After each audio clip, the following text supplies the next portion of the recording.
We have all heard the standard advice for when someone wrongs you deeply. You are supposed to give it time, take the high road, and let it go. But when a betrayal is severe enough, time doesn't heal the wound. The pain calcifies into a sinking weight, and common advice fails to move it.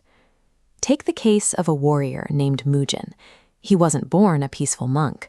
He was an ambitious fighter who lost his reputation, his family, and his entire future in a single day, all because his most trusted friend stole their master's wealth and pinned the crime on him.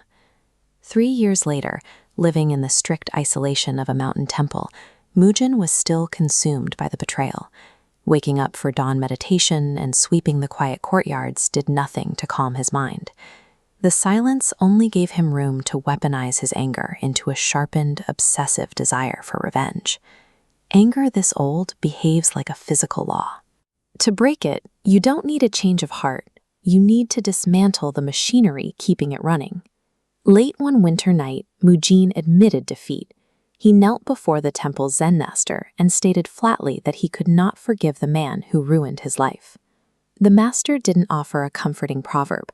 Instead, he pointed to a heavy, rusted iron chain used to secure the kitchen doors and instructed Mujin to hold it.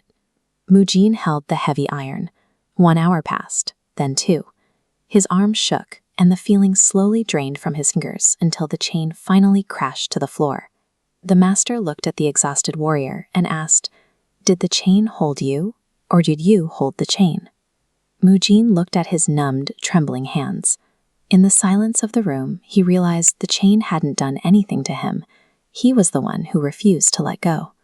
A few days later, a blizzard covered the mountain in white. The master brought Mujin to a cliff edge, pointed at the snow, and reminded him that it used to be clouds. Before that, it was rain, and before that, the ocean. The form changes entirely, but the water remains. Human malice operates exactly the same way. The person you hate is not a fixed, permanent demon. They are merely a temporary snapshot of past conditions. The master pushed the logic further, challenging Mujin with a simple question. Had he ever seen an infant born with malice? Mujin had no answer. He realized he couldn't name a single child born as a villain. If the evil wasn't there at the start, it must have been gathered along the way.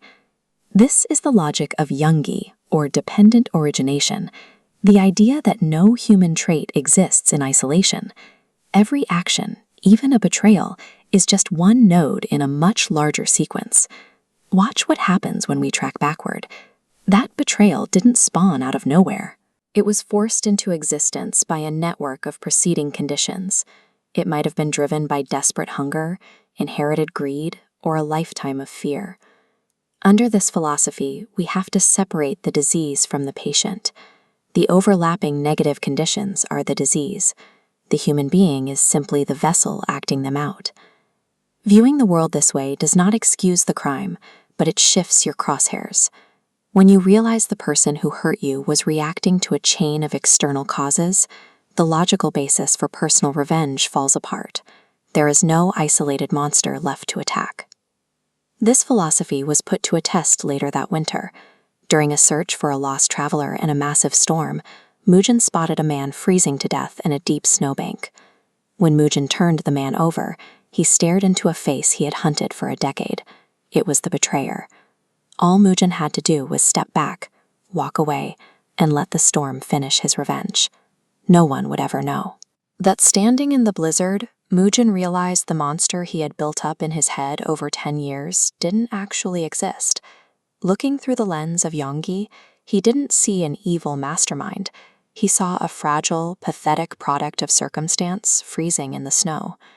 Mujin knelt down, pulled his unconscious enemy onto his back, and began the long walk down the mountain.